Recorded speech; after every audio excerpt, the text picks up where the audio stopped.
Hello, everybody. This is Myriacast episode 13, and we are talking today specifically about two studios, Bioware and Visceral Studios. Visceral Studios no longer exists. It was. We'll talk more about that later, but we wanted to touch on these two because they're both EA companies, and because we both have a lot of interest in the games from both of these developers, whether it's in the past or now. So before I wanted to go into the introduction, Spoon and I had a conversation about this, and we wanted to use our podcast as well as this opportunity to say and give support to current events. If you're not following along, I suggest you do. It's really important. There are a lot of people and lives that are being, I don't want marginalized, and I would say if you're someone who believes in all the things that are being protested about peacefully, as I do, then show your support. Whether it's going out there and protesting yourself, I would urge you to be safe and make sure that you're doing it peacefully, or find other ways. For example, for me, I was going to donate to the Minnesota Freedom Fund, which helps with people who are getting bail bonds and things like that, criminals, people who are going to jail and things like that. There's some really great content from them as well for that. So other ways you can donate to those causes are great, and just show your support if you have the opportunity, because I want to be able to at this time show my support for all that. So Spoon. Yeah, um, I agree with what Otto said. If you're out there protesting, fighting the good fight, we support you here. We hope to see some change enacted within the system. I can't say personally that I know how these people feel. I've never been the target of this sort of discrimination. As you can probably tell, I'm kind of as white as you can be. So I have not been targeted by such things, fortunately. But for those of you who have friends, family, etc., experience these kind of things, I feel for you, and I hope we can enact some change. And for me, as Otto said, either through donations, the current protests going on peacefully, as Otto said, hopefully, and through our election system in November. If you are able to, please find a way to vote and be informed about your voting. Vote for people who you think will do the best for you and your people and your country. Um, and yeah, either go out and vote at the polls or request an absentee mail-in ballot. In many states, it is very easy and accessible to request an absentee ballot and vote by mail, Mm. without having to go to the polling places. Which, who knows, if the other crisis going on right now, the pandemic, is still going on in the fall, you probably don't want to go to the polling places. Yep. So I've voted in 3 previous general elections and all the other elections that have been since I've been able to vote, and this will be my fourth. And I've voted absentee every time. Again, in some states it's harder than others to get absentee ballots, but I believe there's only 5 or so states where it's actually really difficult to get one. So that's the method I recommend. Um, unless you really like going to the polling places, Yeah. and then just go and vote. But vote to enact change. Be informed about your vote, and yeah, do your best. Keep fighting the Yep. good fight. Let's make let's make some of these things change. Yep. So now on to Myriathon related information. Myriathon Home is next week, everybody. Everybody who's listening, it is next Monday, June 8th. It will start at, I believe, if you're on Pacific time, it's going to be 10 o'clock. And if you're on Easter time, it'll be 1 p.m. That'll be the starting time. And it's especially relevant for us in particular, Spoon and I, because we're actually going to kick things off. Spoon and I are going to kick things off on Monday. I'm going to be playing Pokemon Black and White Randomizer. I'm going to do a little challenge for myself. Nothing too heavy, but I did it before. This time it won't be a race though. But so I'll be doing that for a couple hours, and then Spoon. What are you going to be doing after I'm done with that? Yeah, so for the next looks like 4 hours after that, myself and my brother Ghost, who appeared on the Myriacast once before, we'll just be hanging out playing some rhythm games. We'll be playing Persona 3 and Persona 5 Dancing, and then we will likely also hop over at some point to um, a Xbox One exclusive game known as Fantasia Music Evolved, that we've shown on the Myriathon Mm-hmm. before, but I it's a pretty unique and interesting game that not many people have heard of, and I think it's really cool. I actually, when I worked in the video game industry, I was a QA tester and I QA'd on the game, so I think it's really fun. I know Otto enjoys it I as love well. that game. But It's really fun. It's the songs are good. There's obviously they're going to start getting more and more dated. Some of them will, but there's also like classics on there. It's really great. And then after that, we'll have a Myriacast. We'll have another one yep, next Monday as well. So same time, no changes.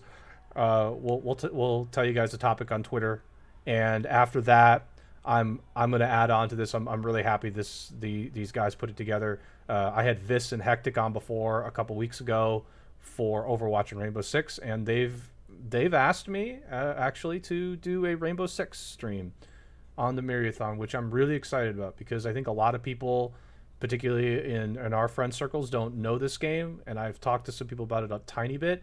It's a really cool, interesting game. They're pretty good at it. They're they probably hate I say this, but they're not necessarily top tier, but they're pretty darn good at the game. So I hope you guys consider stopping by for that too. I'll be there. These guys are really fun people too, and their setups are pretty good. We tested it. They're gonna it's gonna look good. I can tell you that if there's no technical difficulties outside of just video quality. So please consider stopping by for that. It's a whole week of events. We'll have a schedule out. I hope soon. We really are finalizing this schedule even this week. I've added on some stuff as well. I'll be on Tuesday with more Pokemon in the early afternoon or morning, depending on where you're at. And it's going to be exciting. We'll have incentives, and we'll also be donating to Direct Relief. So please consider stopping by and just saying hi. That's all we can ask. You don't have to hang out the whole week. That would be a tough thing because people have work and stuff. But please consider just like stopping by and say hi. We'd appreciate it. It's nice to see you guys in there. Anything else you want to add on top of that, Spoon, before we actually start getting into the meat of the topic? yeah, I don't want to go through the whole schedule because there's a lot here, but we have a pretty good variety of games. We'll be playing some party games, maybe some tabletop simulator at some point. Mm-hmm. We're gonna do a fun anime music quiz. I believe that's Tuesday night, and we'll be inviting other people who are not necessarily part of the Myriathon to join in on that, Mm-hmm. just to have some fun. And plenty of other stuff: Goose Game, Kingdom Hearts, other JRPGs. Um, some crazy meme games. You got Journey, Hollow Knight, Terraria. Pretty good variety of games. It's going to be Yep. fun. Please, as Otto said, consider stopping by. Donate if you are able. If not, though, we just appreciate you. As with this show, stopping by, saying hi in chat, or even just open the stream, just lurk, just to bump our viewer counts up. That would be great. Yeah, that'd be really we'd really appreciate it. It's just even if you just have the tab up and mute it, whatever. That's really it does help. It sounds silly, but it does help. Okay. Oh, and Oh, go ahead. also spread the word on to your friends, either on social media or to your real life friends who maybe don't use social media, but spread the word to get the word out and just tell people about it who you think might be interested. Yep. Okay. Let's get into this. Let's get into this topic, as some of our viewers are saying, who has IRL friends, right? But Fair. let's talk about. We're gonna start. So we've kind of chunked this out specifically. So last time with Kingdom Hearts, we just went right into spoilers. This time, I talked to Spoon about this, and we're gonna talk non-spoilers first for these games, and then we'll talk about spoilers. This will be most applicable to the Bioware section. Frankly speaking, the visceral side, it's not as big of a deal in my opinion when we talk about any spoilers regarding like Dead Space, which is the only game I think we'll really touch on, because that's the game Visceral made that's really done quite well. So we're not going to worry about spoilers for that one because there really aren't too heavy of stuff, in my opinion. But the Bioware games have really, I think, are valid spoilers that maybe we want to be touchy about. So when we will be talking about spoilers, I'll be putting this up, this little text thing, right? Just as spoilers. So if you're watching this after the fact, you can just skip over this part, and if you're watching it in real time, you can just mute, and then when I remove it, you can unmute yourself, and that way, in case you're interested in playing some of these other games that we're talking about, we don't ruin the experience for you because I think for the Bioware games it's really important. So, okay, we're gonna start with Bioware. I think is the best starting point. I'm seeing it in our little agenda, and it's Bioware here. So, Spoon, can you give us a quick rundown of some of the Bioware games? There's like a multitude of ones we don't actually know too much about, but maybe the ones that we're going to focus on. So the ones we're gonna focus on mostly, I think, are gonna be Mass Effect and Dragon Age and Anthem, and those are the ones that I know the best, at least. Though I did want to mention quickly, they did make games all the way back into the 90s, the Baldur's Gate. Yeah, Did they make Baldur's Gate 1? I know they did 2. they did too. Um, I'm not sure about one though. um, so that was an isometric RPG, and then I think they started to really make a name for themselves with Star Wars Knights of the Old Republic. That game came out on the original Xbox. Mm, I don't remember which year, but early 2000s something like sometime. that. Yeah. Um, Probably like 2001, 2002, something like that. I don't Yep. exactly know the year. That game was very well received and well known. And then after that, they had Dragon Age Origins and Mass Effect, which, Those series. Yeah. yeah, they really definitely got going after those, if not Knights of the Old Republic. Yeah. So they are they are primarily, or at least they were for a while, an RPG studio. Now, I suppose they still make RPGs, but their games have gotten a little more action heavy as opposed Yeah. to RPG more recently due to the influence of EA, I believe. But Mainstreaming in general. When you mainstream, you're trying to hit a bigger audience for whatever reason. These guys in particular just decide let's just pull more RPG elements out and let's put more action stuff in. yeah, but I've been a fan of BioWare basically since Mass Effect, the Mm-hmm. original. Um, and I've generally enjoyed their games. There's a few not so great ones in there. Yeah, there are. I have not played Baldur's Gate. I haven't played any of the Baldur's Gate games. I did play the first Knights of the Old Republic. I did not finish it, but I got relatively far into the game. It has been a long time though, so I don't remember it all that well. Mm-hmm. But that game was quite innovative and influential for the time. Right. Especially with I would say I guess the most influential thing about Knights of the Old Republic was the dark and light system they had in the game, which was, I guess, kind of a start to their where they went with Mass Effect Yep. with Paragon and Renegade. Paragon But Renegade. you could either be a light, you were a Jedi, and you could either be you could be a Jedi or a Sith, basically. And Mm-hmm. if you went for the dark side, you would get the dark powers like choke and lightning and etc. And if you went light side, you'd get like healing and some of the other, Right. light side powers. But and your choices affected how people reacted with you, like acted toward you. And I'm not sure how much you could affect the actual story with that. Again, it's been a long time, and I'd never finished the game, so I don't know Well, 100%. that's just But kind of the Bioware staple. I mean, we can just like we don't even have to talk about that for Knights of the Republic. That's what they've done pretty much for all the games after that. Is there's always like a almost like paths you pick, which in that case, like Sith and Jedi, but in Mass Effect, you did Paragon Renegade. In Dragon Age, it wasn't as obvious as that, but there were definite like paths you could take that made your decisions like really had some interesting effects on your party and such. So that's like yeah, a Bioware staple at this Dragon Age point. was definitely not so black and white about it, but you would definitely make choices within the world and the different factions that you chose to ally yourself with or destroy Right. or this and that, which turned out to affect the world itself and then the final conflict in Yep. in the game. Yep. So Okay. Yeah, no, that's basically the overview of that. And Bioware, yeah, they're known for RPGs for the most part. I think they still are. I would say, not even just starting with Baldur's Gate, which is a quite popular among certain groups. I would also argue Bioware is really has been heavily influenced by Dungeons and Dragons. This is like something that I've seen as a trend from them. Like Baldur's Gate was sort of like a Dungeons and Dragon esque type of game.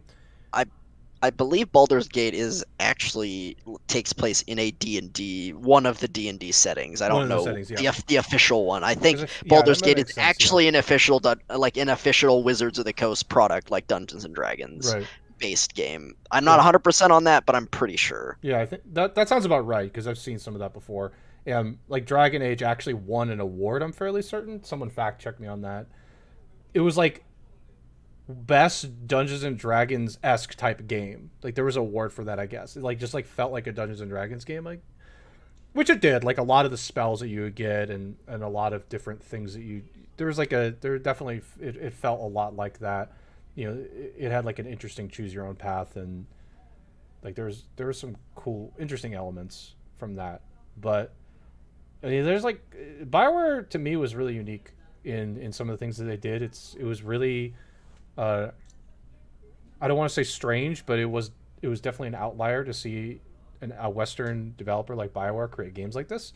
Because I think I said it before, but I was like, Bioware is the closest JRPG Western studio we have. We had, I should say, we had because I don't. We'll see what happens, but a lot of the games felt more like the type of games that I would see with JRPGs. There's this heavy emphasis on a story. They tried to intertwine some complexity with it, not just to make it like a really.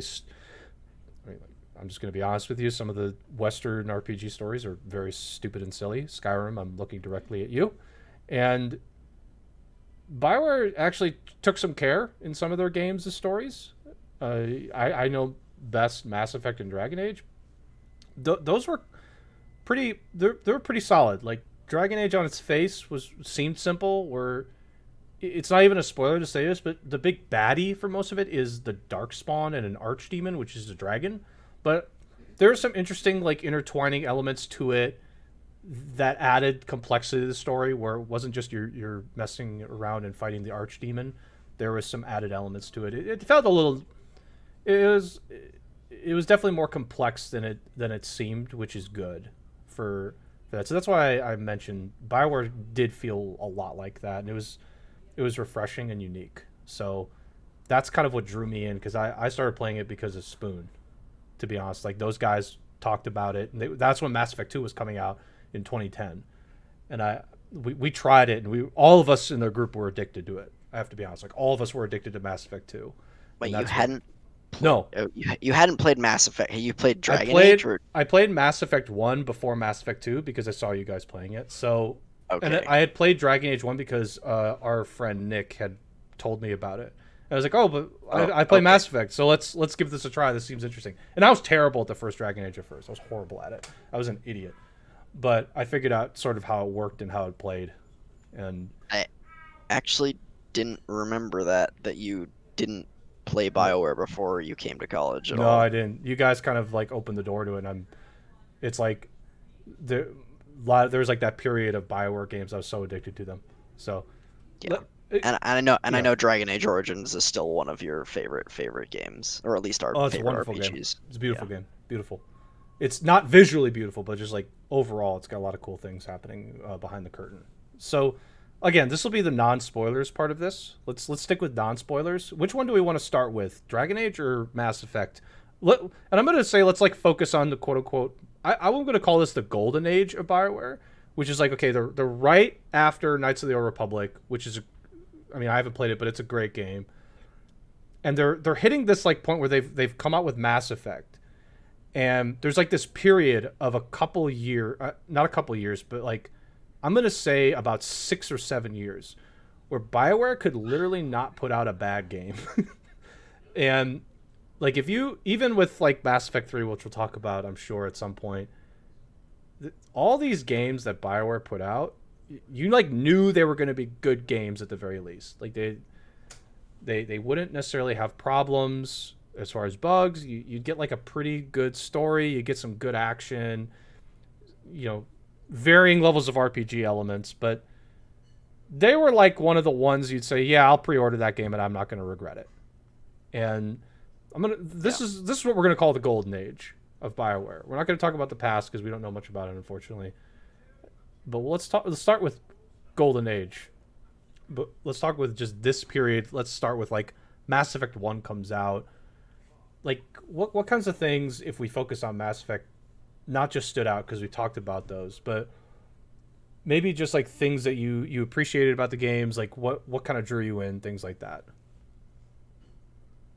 The game was very unique. It was an interesting mix between an RPG and a shooter. Mm, It was a third person shooter, gameplay wise, but with a lot of heavy RPG elements. Some good, some bad, to be honest. And of course, BioWare's very important Paragon and Renegade system in this right. game, where you can.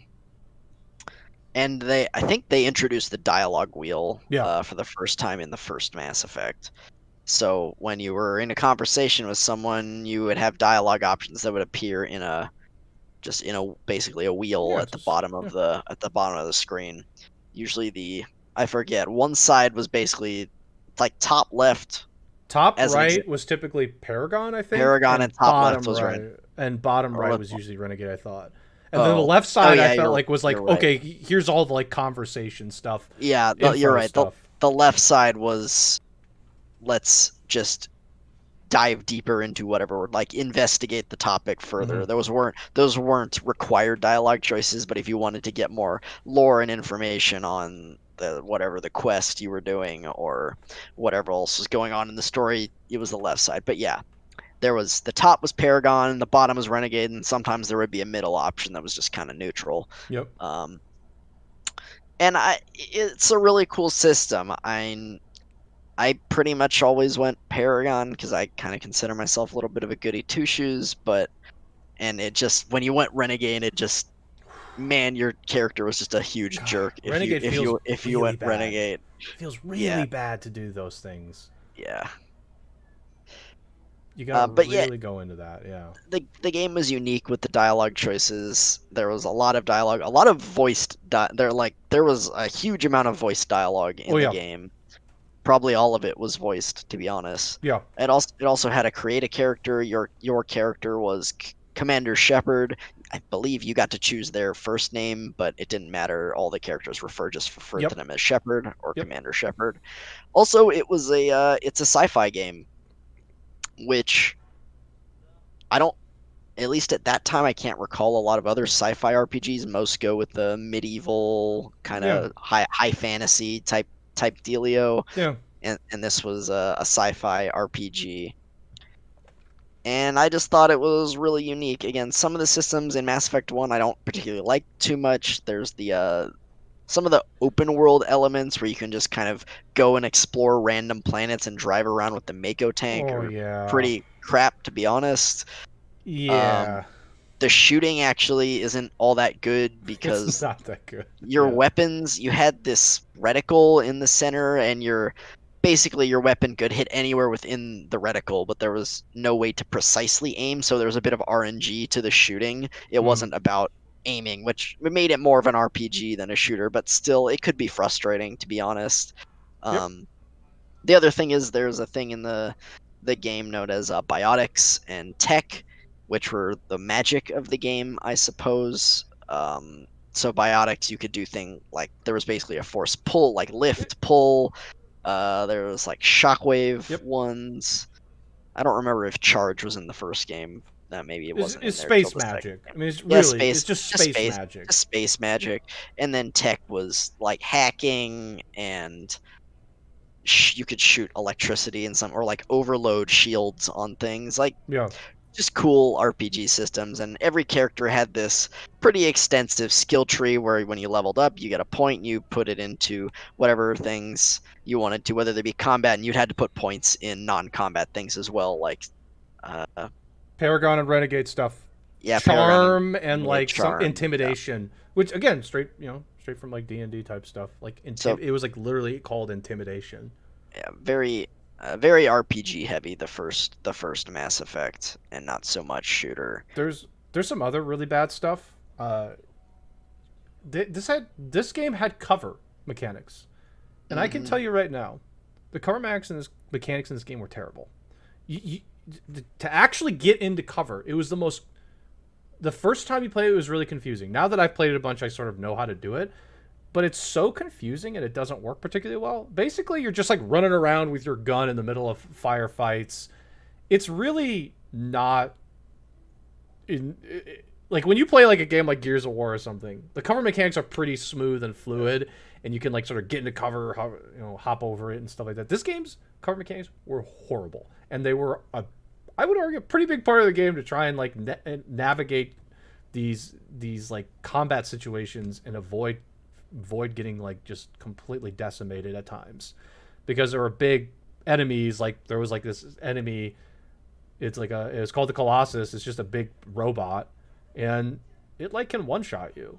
So you got to get into cover, but the cover mechanics are so bad. It's like sometimes it's really hard. So that in particular, like the shooting stuff, there's like abilities you can take to make it better, but yeah, you're once you start shooting, that little like reticle thing gets bigger and bigger and bigger, and your shots are just going. You'd be lucky if you hit the broadside of a barn after a while. You're just really at a disadvantage. Is the guns themselves didn't feel particularly good at times.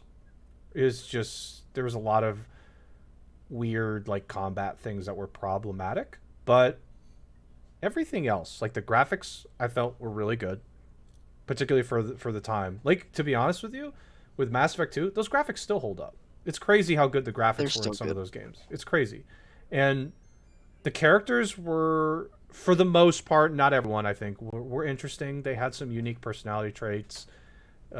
We have our own like characters. Like there's a character called Caden. I have like I still have no understanding who he is because I just literally don't care about him. But there's these other characters, and there's a lot of different races with different species. There's Asari, I guess, Krogan. The there's what are the Quarians? Humans, Aquarian. obviously. And then there's all these other little races too. By the way, there's Turians are a big race, but there's all these other weird little races. And when you talk to them, when you talk to all these other species, you get to like learn about them. They're very interesting. And there's this big codex of information. It's really cool to explore. You could just not play the game and read their like appendix book of information, and you'd learn so much about everything. It was so interesting to dive into, and there was a lot. Some of these writers took a lot of time in putting this together, and that was something that I appreciated too. It's like, Something Bungie could have sorely learned from in yeah, but Destiny if they had their yeah, codex actually in the game, but that's yeah, a bit but of an it was aside. like it was great. Just it was great. The codex was great in this game. I think. Is there anything else in like the non-spoiler section before we go into spoilers? I just want to like make sure we've like talked a bit about everything. We've pretty much touched on how the game works and everything else. I think like for a non-spoilers perspective, Yeah, like I said, I you're Commander Shepard, and you're joining this. You're getting tested to become an N7 operative, a Spectre yeah, a actually, Spectre. and you're being tested, and you start the game by being tested with and one of your, I don't remember the person's name that's testing you, and you get sent to this human colony that's under attack. So The other that's thing pretty to much note what quickly starts. about the beginning of the story is they're new to this space council. Basically, they're the newest race to Mm, the space council, so they're not really trusted yet. And Shepard is the first human Spectre, basically, yeah. and yeah, it's kind of The trying. other the other races don't like humans that much actually. Yeah, they don't like humans. They don't trust you They're which at first. the idea is they're like, you're too ambitious for your own good. You're too new and you're too ambitious. We don't like that you're trying to put yourself everywhere, and secure all these high positions before you've really been immersed into our space United Nations. Because it's basically the space UN, for lack of a better term. Their council's like Yeah, it's basically the UN. Um, and so the humans have this negative perception from certainly from a macro level, but like very specific people, which is part of the story. Actually, they're just like, no, we don't accept humans at all. They're too ambitious. They are too selfish. So you being the first, well, you being a Spectre candidate in general is like a lot of them are saying, hey, what are we doing here? They're moving too fast. So, okay. Anything else, Spoon? No, I would generally just say the game's cool, the dialogue's good, your characters, your party members that you get are really interesting and varied among the races, and I know we're gonna get into it, but Mm. I've of the three Mass Effect game or four, I suppose, Mass Effect 1 has the best like main plot in my Yeah, opinion. the main plot is good in this. It's good. Okay, we're gonna go into spoilers now. Here comes the spoiler text. Okay, so let's continue on that thread about the story. Let's not dive into every aspect of it first. Let's just give a macro story. So Spoon, can you give a macro and I'll like fill in the blanks if you don't remember? It's been a while, but basically what I remember is there's a rogue Spectre named Saren. Saren, correct. Saren, he's a Turian, and he's the one who assaults this human colony at the beginning of the game, and basically you're chasing him around just trying to prove that he's evil and that he's Yeah. working against the council and the rest of the space UN, I Yep. suppose. And Spectres in this case, they're basically like secret operatives. I don't know about secret, but they're operatives that report directly to the council. They're kind of above the law in most cases. They Yep. are given very specific assignments um, by the council, and again, they pretty much operate. They report directly to the council. They only answer to the council, Yep. and they're pretty much above the law in every other way other than answering to the council. So Yep. Saren has a lot of unchecked power, and he just kind of goes rogue and goes off and is doing his own thing at the beginning of the game. And I is that the mission you're given at the start is to just Yeah, go after Saren and see you're what's up with him? Like they're yeah, like, what is this guy doing? your initial plan is you come forward to the council and tell them that Saren is evil, and they're like, yeah, we don't believe you. Yeah, we don't We believe don't you. believe you That's because they're BS. like, you're human. You're human. It's a silly thing. Like you're trying to you're trying to out another Spectre while trying to become a Spectre. We don't know about that. Come to us with some real evidence. And so you have to like go around and collect information. Some important information that you collect is he's working with an artificial intelligence race called the Geth. So that's like a big thing. That's a big clue to this puzzle. Is the Geth are perceived as a threat, generally speaking, and so him working with the Geth is a big clue. It's like, okay, he's working with the Geth. They're generally against everybody else's interests. Let's add that to the clues. You like get a companion called Aquarian who's Tali Zora. She joins your team. She also has some information on Saren.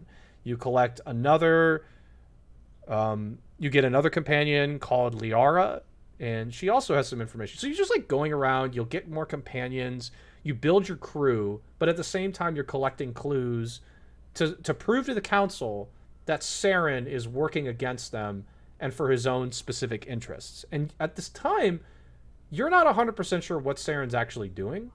You eventually figure out later what he's doing, and there's some big info there which we'll get into, but right now you really don't have a full clue of what he's doing, only that he's working with a Geth and a massive entity that you see enter the first human colony's atmosphere.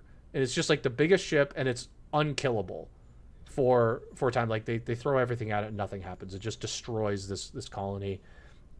And you're discovering like a bunch of artifacts as well, called these Prothean artifacts, which are the Protheans were like a race that came before everybody else, and there's knowledge of this race. They know it exists, but they don't actually know how they died. So you're also uncovering these artifacts that came from the Protheans, and I'm going to skip ahead a little bit and just say that you figure out there's a big reveal mission, and it's like you're going to you discover that Saren is trying to clone Krogan, because Krogan had actually been, I'm going to shorten this up because I don't want to like take too long with this description.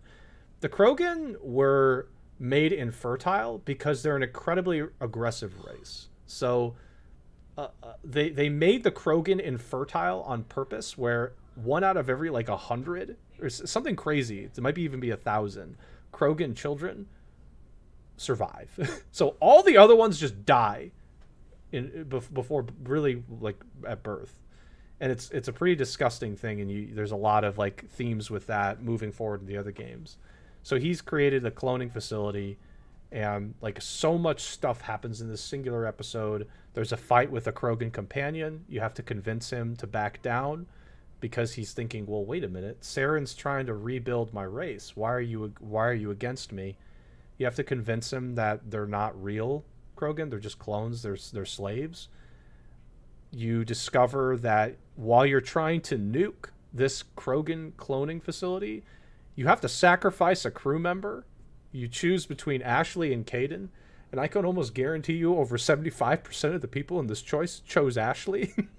I actually chose I actually chose Caden in my first playthrough because I was actually using him in my party, just to diversify my party composition, I suppose. Right. But And I wasn't romancing Ashley or anything like that. So I can just say with confidence that most people picked Ashley. 90% of people dump Caden and keep Ashley. I'm not even going to say why. I think you know it. Just like it's got to be pretty obvious why. But you sacrifice a crew member. You figure out in that same mission, there's like multiple huge plot points in this mission. And you also figure out that Saren is not, he's simply a puppet. The puppet master is actually an artificial intelligence from dark space. And he's trying to bring his other friends, they're called Reapers, to destroy all life in this galaxy. So there's like 3 to 4 plot points that are huge in this. And you also, you encounter Saren at the end of this mission. There's some cool stuff with this mission on top of the last mission where you can start coercing him to back out of his little deal with the Reaper. The Reaper, what's the Reaper's name again? Oh my gosh. Sovereign. Sovereign. Oh, that is it. Yeah, Sovereign has actually implanted Saren and increases power, but basically made him a slave at the same time. He's essentially mind controlling Saren, and you can start coercing Saren to, and you're saying, hey, he's mind controlling you. Do you not see this? There's a specific term for it. I forgot what it was. And it's like they're essentially mind controlling people. They can mind control you. They make you go crazy and mind control you. So that was a huge thing about Mass Effect 1, but it's got like really cool elements to it. The story, I like the story in this one a lot. Like Spoon said, this is a great story.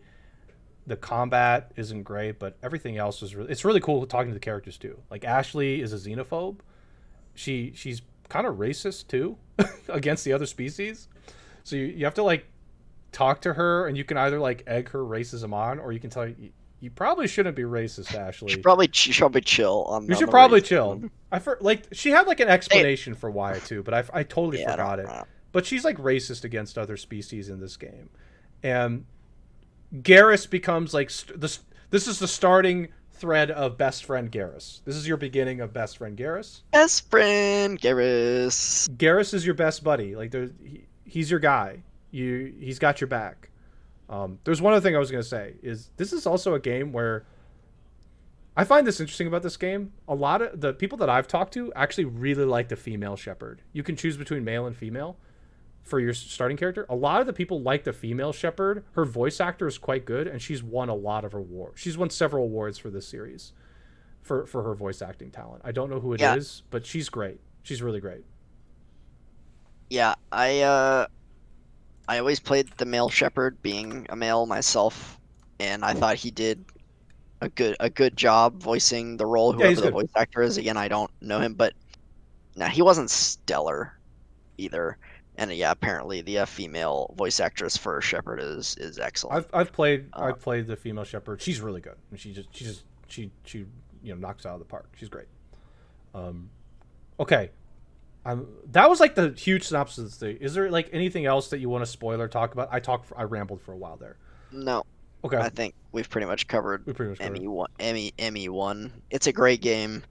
It's again, it's a little rough around the edges in parts, but It's it's yeah. worth playing if you are want to get into the It's series. it's probably like $5 if you haven't played Yeah, this game and you kind of like just like series with a lot of interesting dialogue and a pretty like a pretty cool story. This is a cool story. This is yeah. The combat's going to be a little annoying for you at first. There's a learning curve, but it's worth $5 for sure. This is just like it's a must buy for the $5 that it probably is somewhere. And like it's so fun to get started with. I'm so glad that I picked it up personally. Okay, I'm gonna close the spoilers thing. yep. Okay, so let's talk about let's continue on the series with Mass Effect 2. Um, do you want to start with this one or Yeah, I Mass Effect 2 is one of my favorite RPGs of all time. If you watch our RPGs episode from a few months ago, it was, I think, what did I have it as? I think it was my number 5 or something like that. yeah? But It was in both uh, our top fives. I think it was amazing. it's just an incredible game. They definitely streamlined the RPG elements in this game, so they definitely toned down the RPG stuff, which I'm not a huge fan of, but they also streamline the combat into being pretty much just a shooter, and then there's a third person shooter, and then you have your powers on top of that Yep, you can do, and you can command your allies to use their powers as well. But Mass Effect 2 is just the characters in it are so good. they're so The good. main plot is not it's not bad, but it's not a super strong point of the Mm-hmm. game. Um, but the this game is all about building your crew around Shepard. There's a few returning members from Mass Effect 1, but not everyone. Yep, Ashley/Caden do not return from Mass Effect 1, but Garrus does, yep, Tully does, yep. and I think does that Liara? Or does she come no, back in 3? no, no, She comes no. back in 3. She's got something. We'll talk about that later. Yeah. Um, but yeah, some of your Krogan ally from ME1 doesn't return either. But I think you get a different one. I You don't get a different remember. one. Yep. Yeah, but the game is just it's more streamlined. It's more fun. The character basically each the way it works is there's a main plot to run through, but the main draw is every character has like a side story and these like side missions you have to go on with the particular characters, and the whole game is just built around building your relationships with your characters so that they trust you and you feel like, all right, this is a real tight knit crew. Um, on your ship, which I'm forgetting the name of, Normandy. the Normandy. Yes. Um, You're killing me, Spoon, right now. You're actually I'm killing sorry. me a little bit. It's been like 10 years since I've played any of these games, Mm-hmm. so you've played them more recently Yeah, than I it's, have. that's true. That's true.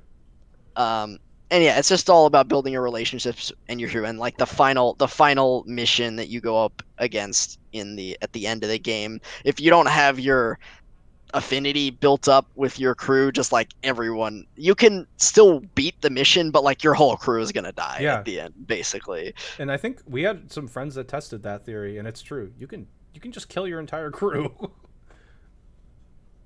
Yeah, that's the base overview. I don't know how deep you want to go. So, let's just like say that yeah. Before we get into spoilers, because that was kind of a spoiler, but um, basically, this game had really good shooting mechanics for me. It had really good action mechanics. I can just also tell you this isn't even a spoiler. I'm not going to put it in there. I'm going to spoil this without putting the spoilers up.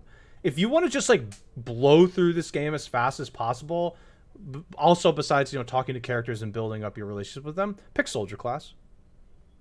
Pick soldier. You'll blow through the game easily. Even on the hardest difficulty, soldier makes this game a joke. It has one ability called Adrenaline Rush. It can use every gun in the game. It's got one ability called Adrenaline Rush. Completely broken. You will mow down enemies before the combat really even starts. It's such a joke. So there you go. There's a helpful tip. If you want to, pick Soldier. Pick Jimmy Raynor. That's actually it. Terror was right. Pick Jimmy Raynor.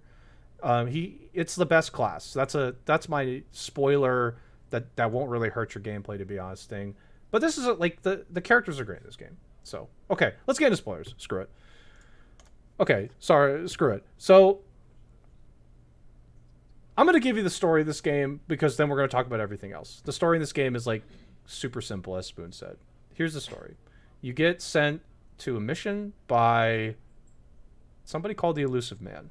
So the beginning of the game, I'm sorry, let's go even further back. The beginning of the game, you die. Your character dies and is brought back to life by a terrorist organization called Cerberus, who's led by someone named the Elusive Man, whose voice actor is he's a big voice actor. Martin Sheen. Martin Sheen, thank you. Great voice acting work. The Elusive Man is one of my favorite characters, by the way. He's so good as a character. So you get brought back to life by the Elusive Man by the power of magic and BS. And you end up getting sent to investigate a human colony that's been... all of its inhabitants have been abducted. You meet up with some of your old crew, and you discover a group called the Collectors is abducting humans from different colonies from an outer rim area that's not necessarily in the jurisdiction of the council and the alliance and all that. There's some political stuff going on. But after that, you're just trying to figure out more information about the Collectors and stop them.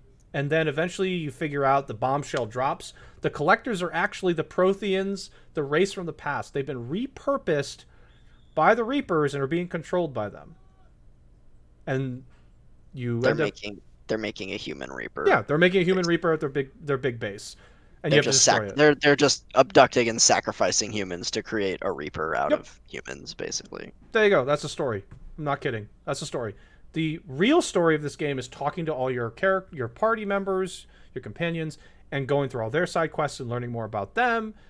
And just I think this is a game where this is more about interacting with your party than anything else. Your party all have great... I won't say all of them, but backstories are really strong with this game. You get a lot of party members in this game. I think you get almost probably 10 or more. It's crazy. Yeah, there's a lot.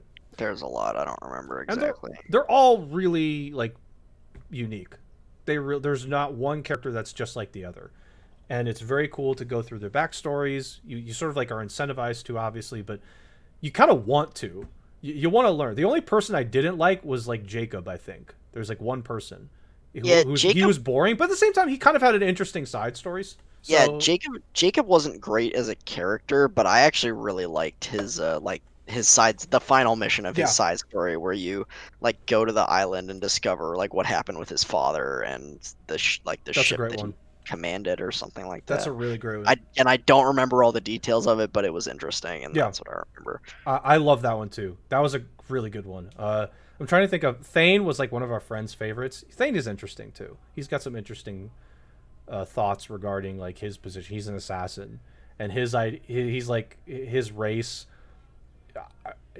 He argues it in the way where he's well, our race was saved by another, and we are now in service of them to a certain degree because we are so thankful that they saved us.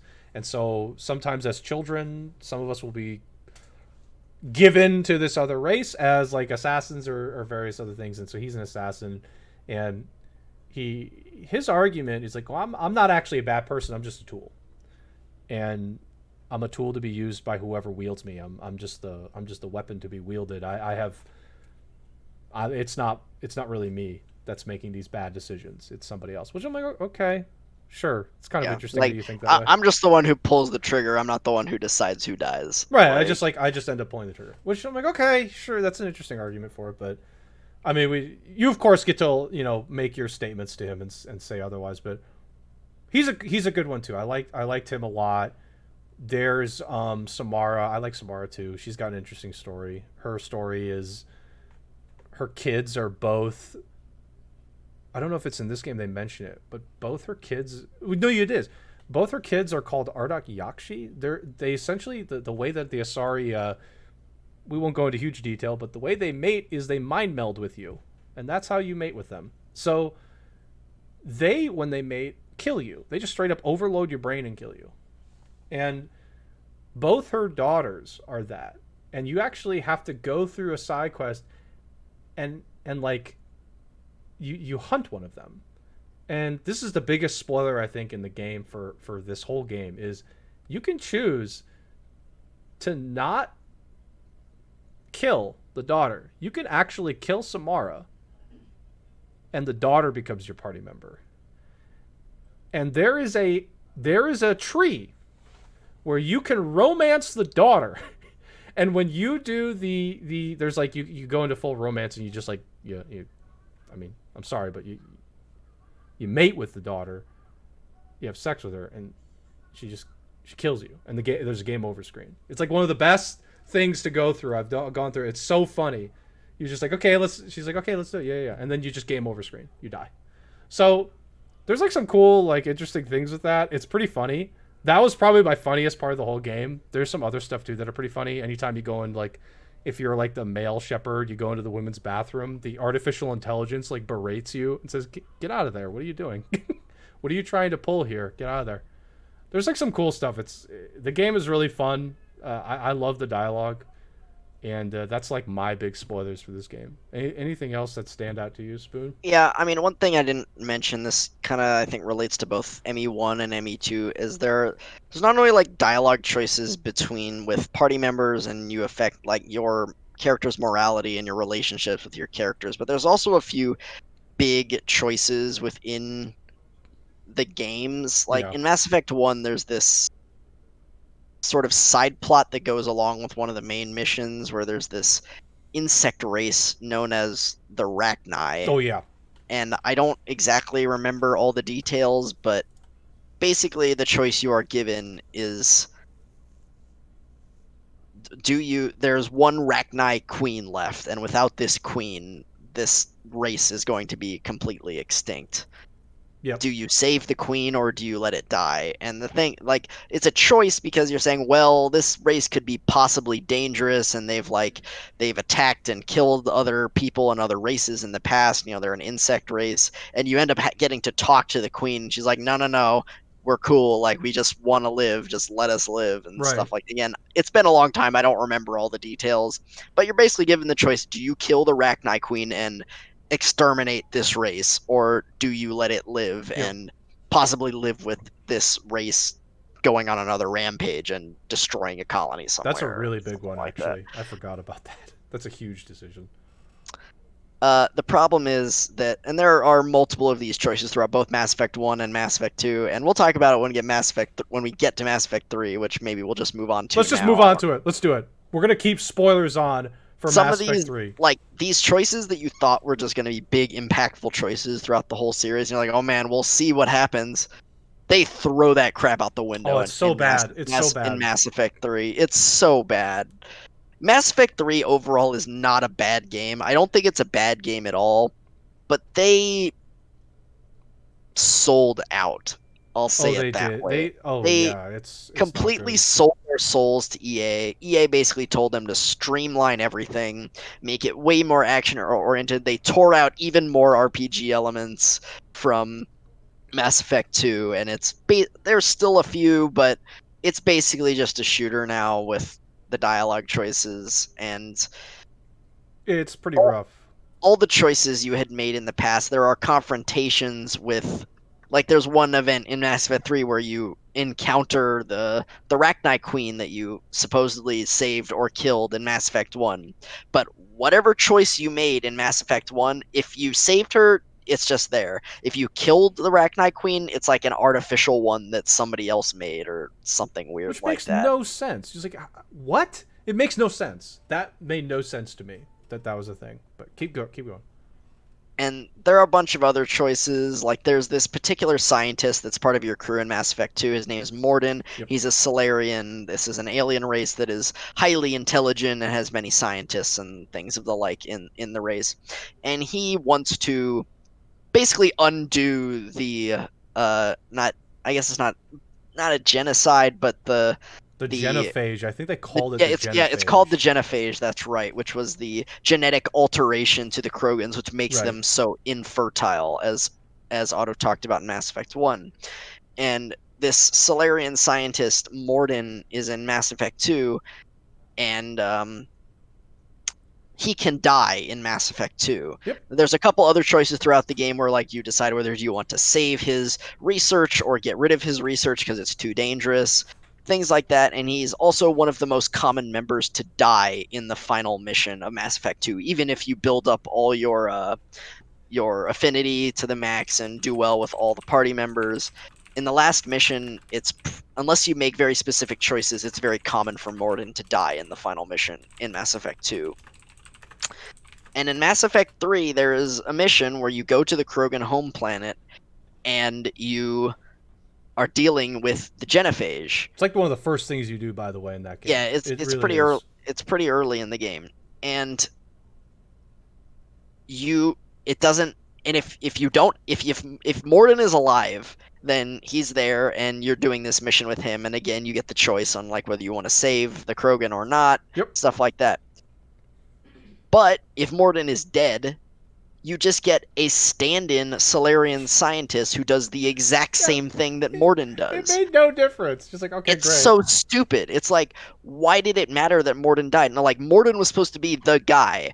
In my opinion, if Morden was dead in your playthrough, you should not have been able to save the Krogan in this mission. Right. Or it should have been significantly more difficult, and you would have had to sacrifice significantly more resources in order to save the Krogan. It should just not worked. It's just like, oh yeah, they did it, but it didn't work. And I think you could actually do that anyway. There's like a so 1 second, I'm gonna turn off the spoilers. We're talking about Mass Effect 3, and we're just going right into spoilers, by the way. So you can just like that whole thread, by the way, was probably the most egregious part of the game, in my opinion, because you can it's like got this whole setup too. You get like a back and you get like a deal from another Solarian who's like, I don't remember her position, but she says, look, listen, I don't want you to fix this genophage thing. Here's what you're going to do. You're going to make it look like you did. We're going to make it seem like you fixed it, but you didn't. Then they're happy and we're happy, and we'll give you our support if you fake this solution. And you can like decide whether you want to do it or not. And like I did it, for example. I've never actually done the opposite because I haven't played Mass Effect 3 enough to care. But like even with the Morden thing, it's like there's so many weird things. He's like, okay, you got this. Like, why couldn't it have been Morden dies in ME2, and then in ME3, it's like it just doesn't, like, you can't do it. It's like when if you would have taken the deal and said, no, put in like a fake solution. So why couldn't it have just been, well, the guy is a stand-in, he couldn't do it properly, so it didn't matter. It's like a fake solution. It's just like there's like some weird stuff, and that one to me is like one of the worst. It's just like, okay, well, wait a minute. We've talked about this before. It seemed like EA influences everything, but B, it also seemed like they just got overloaded with their own massive like plot thread and with all the character decisions and stuff that they just like couldn't satisfy everything.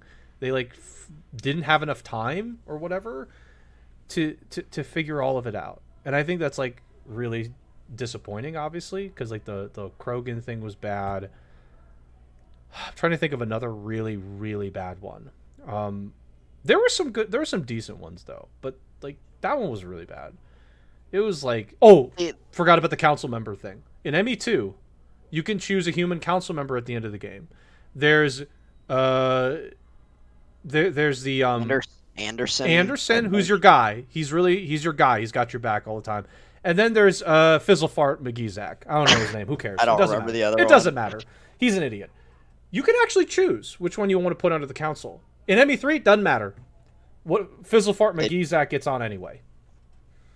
That one was horrible too. It's like, what was the point then? What was the point? There were so many decisions from the past game, as well as decisions that you make in Mass Effect 3 that just don't matter.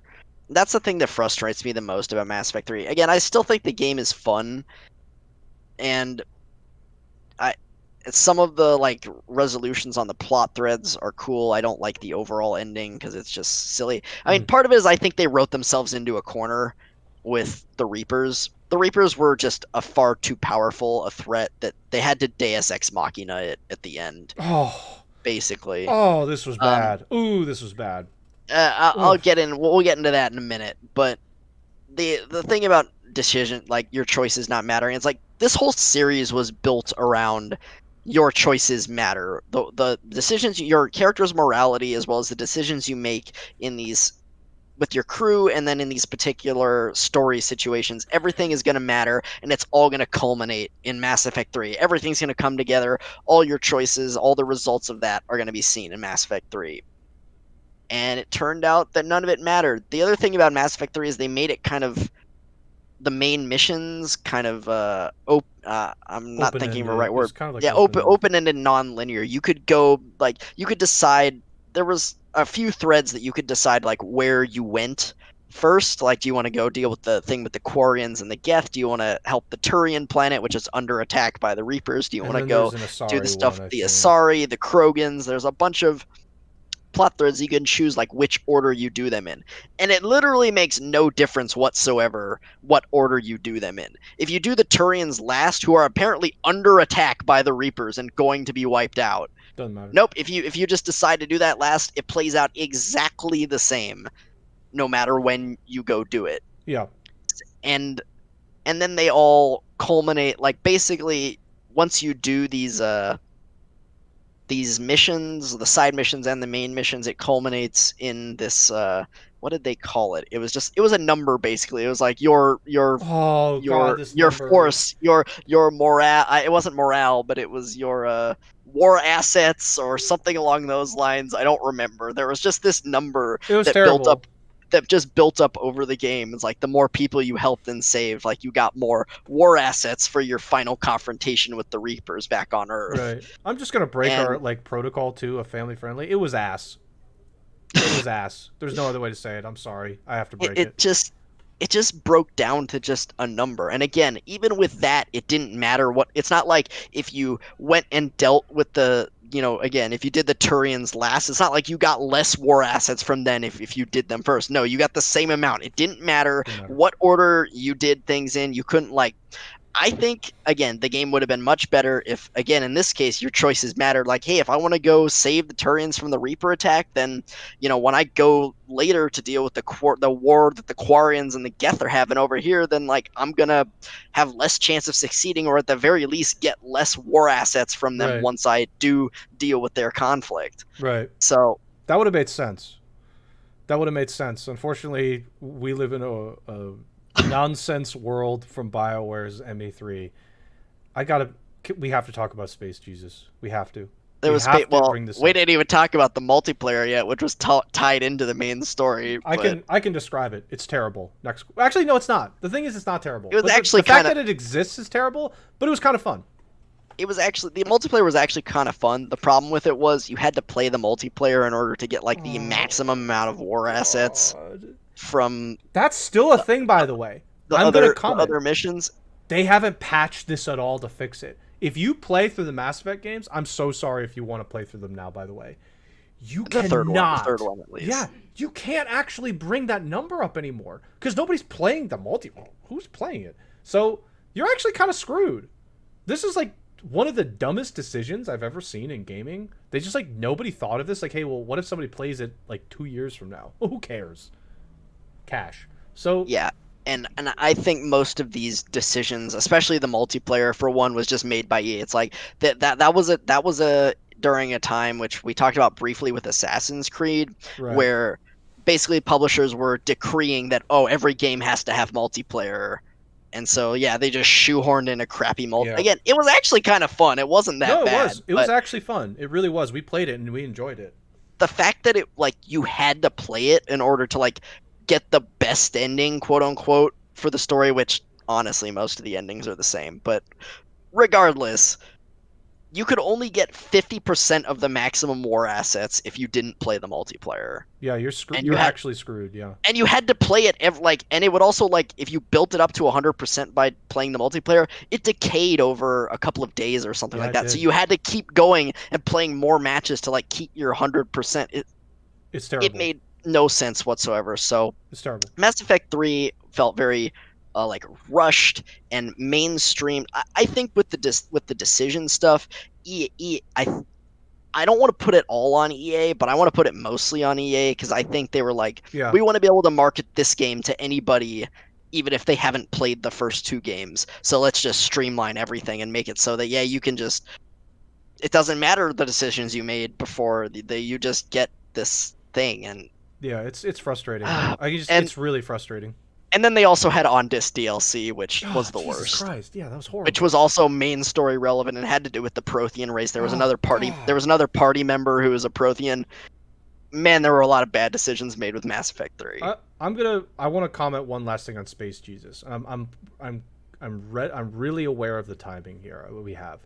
I do want to talk about Dead Space at some point, but Space Jesus. Okay, I have to talk about Space Jesus. I have to talk about this.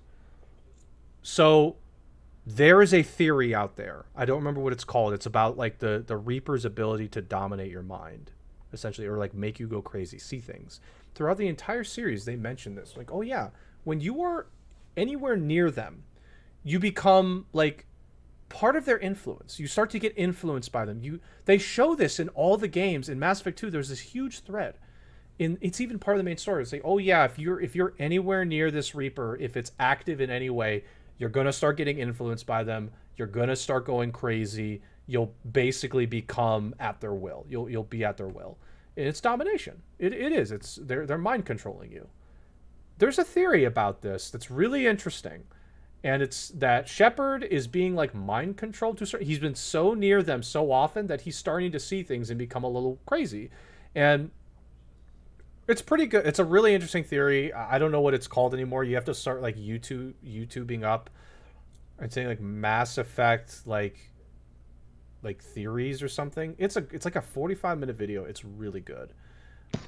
That theory was debunked by Bioware, and it's by far the best explanation of the end of this game. Bioware themselves debunked this. They said, nope, this isn't it. They didn't even leave it to interpretation. They said, nope, it's not it. Nice try, kid. Thanks. Nice try for being smart. We're stupid, though. So, Space Jesus is a thing. Bioware didn't debunk this one. You talk to Space Jesus. There's no other way to say it. There's an explanation. I don't care for it. I mean, basically throughout the game, you're building like a super weapon. They're like, man, we can't beat the Reapers, so we need this super weapon. And then at the end, you complete it and you activate the silver super weapon, and then Space Jesus happens. And Sorry. Space Jesus. And he looks like Keep this going. kid. You're getting like visions throughout this whole game about this kid. Somebody said to me it was kind of interesting, creative. I think it's stupid.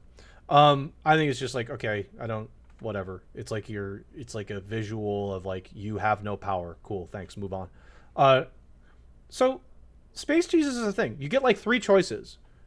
And by the way, this theory talked about these choices in a way. They're like, okay, well, you basically get destruction of all machines or all of the Reapers and AI or life forms. I guess life forms. I'll just stick with life forms. So that means you have to destroy the Geth, okay, and some other things too that are your party members. Anybody who's a cyborg, basically, they're yeah, gonna die. You can mind control. You can mind control the Reapers and bend them to your will. And then there's the green beam of light in the middle, which is symbiosis. Everybody agrees with each other now. The theory states that the Reapers basically wanted the green beam the whole time, and this green beam is like it's symbiosis, and you think it's the right decision.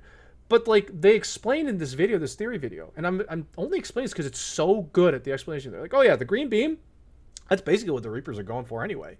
So you're essentially doing what the Reapers want anyway. I mean, they want to cleanse life to sustain their own, but they also want to just like promote this symbiosis where like everybody gets along with each other no matter what, and it's utopia. Nobody hates each other. Like almost every like. This is like one of my cliche villain things. Like if the villain wants utopia by removing free will, that's basically what the Reapers are trying to do. So when you pick the green beam in the middle, you're picking like a villain trope.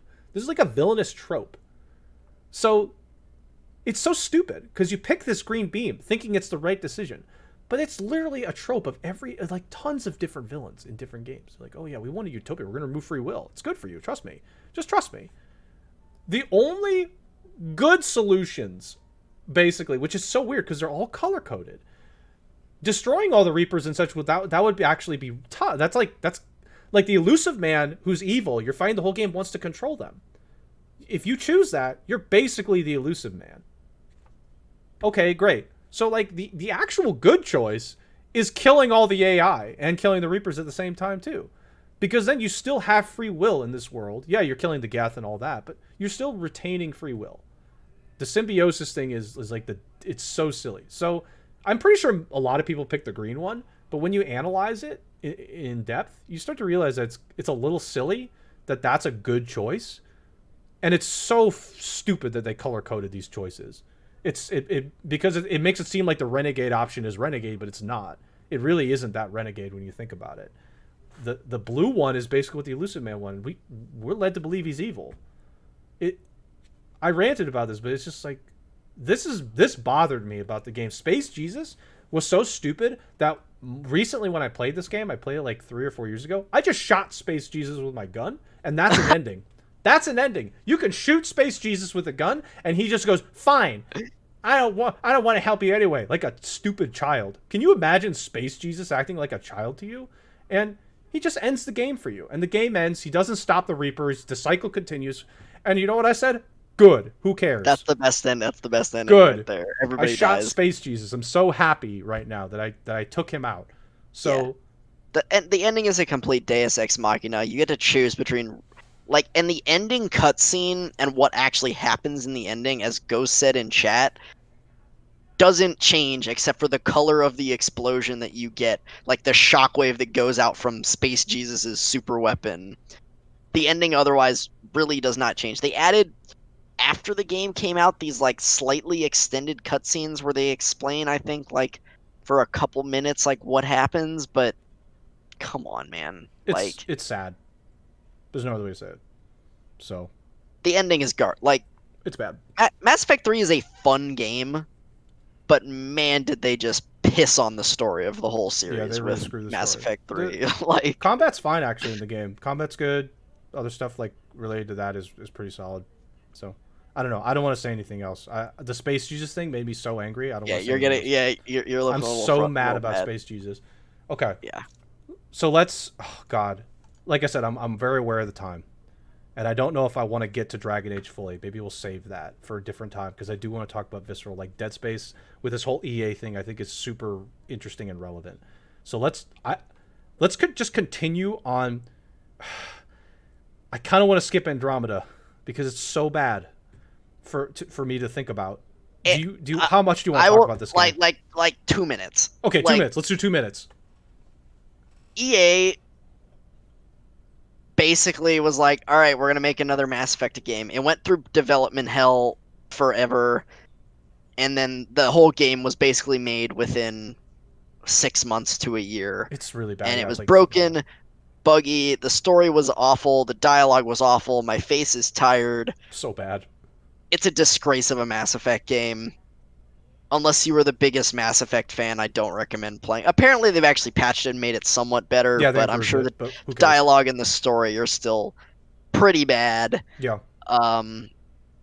It's just the quintessential, like, rushed EA game that's like, yeah, they didn't have enough time to develop this, but they didn't want to put any more money into it, so I guess we're just going to release it in the broken, buggy, awful way that it was made. Yeah. And that's really, I mean, it's actually the one good thing I'll say about Andromeda. The gameplay is actually really fun. Yeah, the gameplay's good. The combat is actually fun. Like, Yeah. the game is fun to play. Combat's Everything else, though, pretty much trash. The environments are bland and empty. There's like 2 different desert planets, which is like, okay, I know you're gonna have a desert planet, but 2, no thanks. It's so annoying. It's so bad. Yeah, the characters yeah. suck. The characters suck. Oh God, they're terrible. It's not. It's They're not. so It bad. is not a good game. Actually, I was trying to think. Cora's not bad, but yeah, I don't even remember all the other characters. I only remember like Cora and PB because it's the dumbest thing I've ever heard of for a name. Who sits down in the writer's room and says, "Yeah, PB, you're an idiot." Okay. Here's my synopsis of Andromeda. Okay, I'm gonna be very clear about Andromeda. I want to be super clear. Spood's already said what he said, and I agree with everything. If you're a Mass Effect fan, don't play this. If you're not a Mass Effect fan, don't play this. This game came out on my birthday. Can you imagine my birthday? I even streamed this. It's somewhere in Twitch's database, I'm sure. I'd stream this on my birthday. I ruined it. I ruined my birthday. I ruined my own birthday by playing this game. I hated it so much. I enjoyed the glitches more. I enjoyed the glitches way more. I had a glitch where one of your Krogan party members duplicated himself in the kitchen. There were two of him. That was good. That was fun. That was funny. The Yeah. combat's good in this game, though. I will say the combat's good. I did like it. Everything else, it's just like Trash. it's like what you get. It's like you I don't even know what to say. I was going to make a food reference, but I don't have anything I can say about it.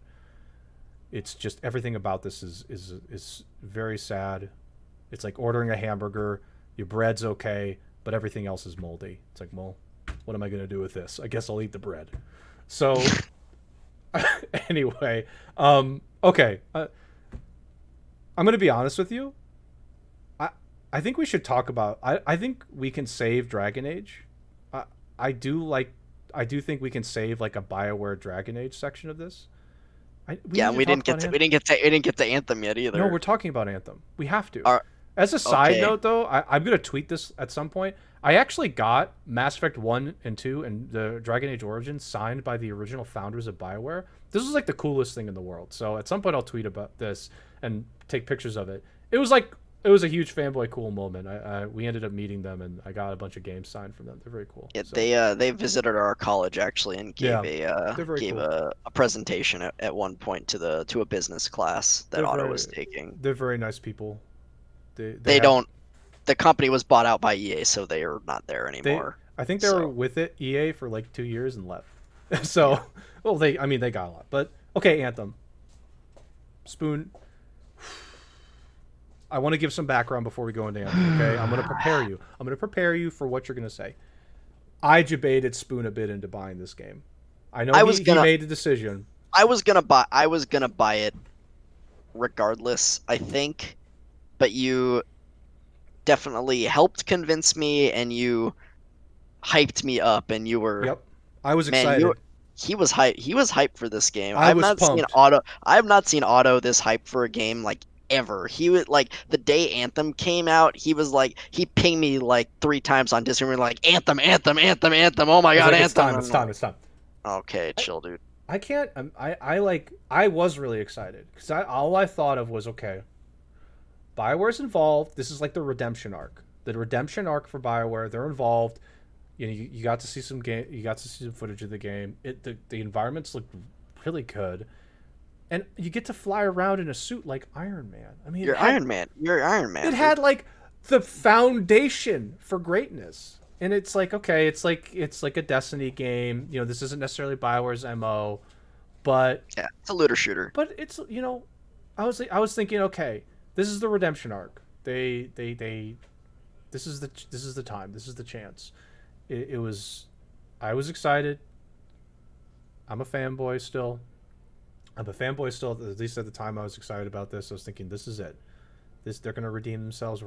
They're gonna be forgiven, and all's gonna be well. We're gonna get back on track.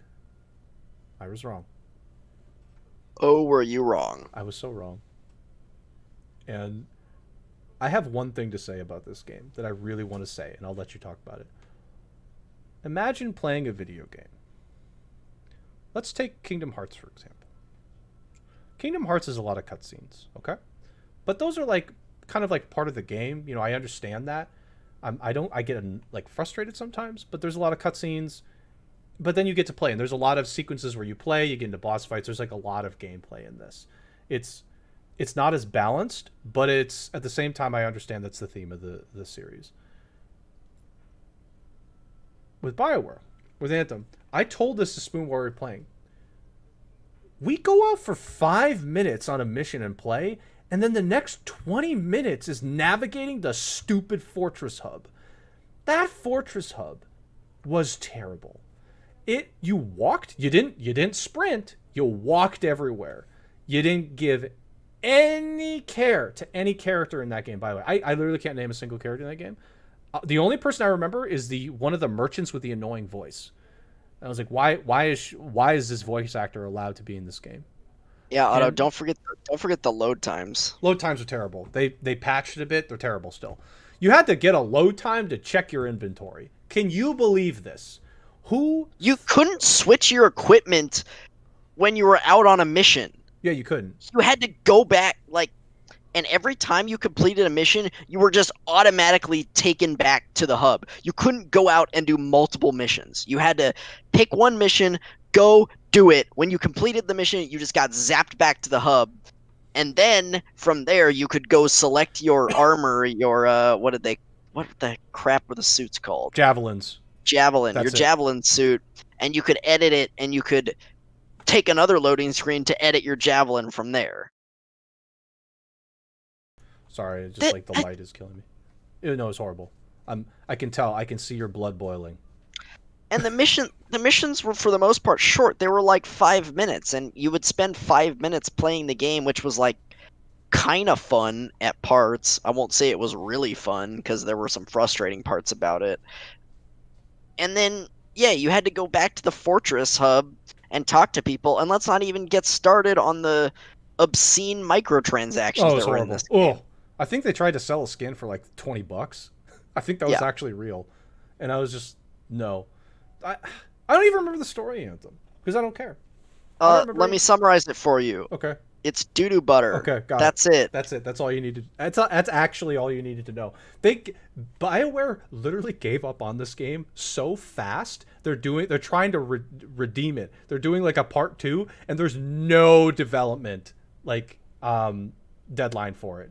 The development, by the way, for this game was a dumpster fire. I'm not going to go into it. It's not Yeah, worth the it time. was. It was a dumpster fire. There's like an I mean, article from like Kevin Schreier, or whatever his name is. Used to be Jason Schreier. Jason Schreier. Thank you. He did like an article about it. It was horrible.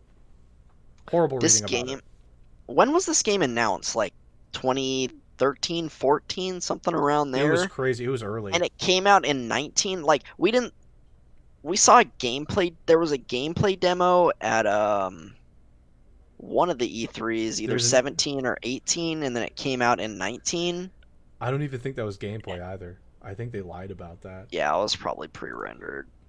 Came out in 19 with almost no content. Yeah, Yeah, that's true. there was almost no content. All the guns were the same. Like There were some weird bugs.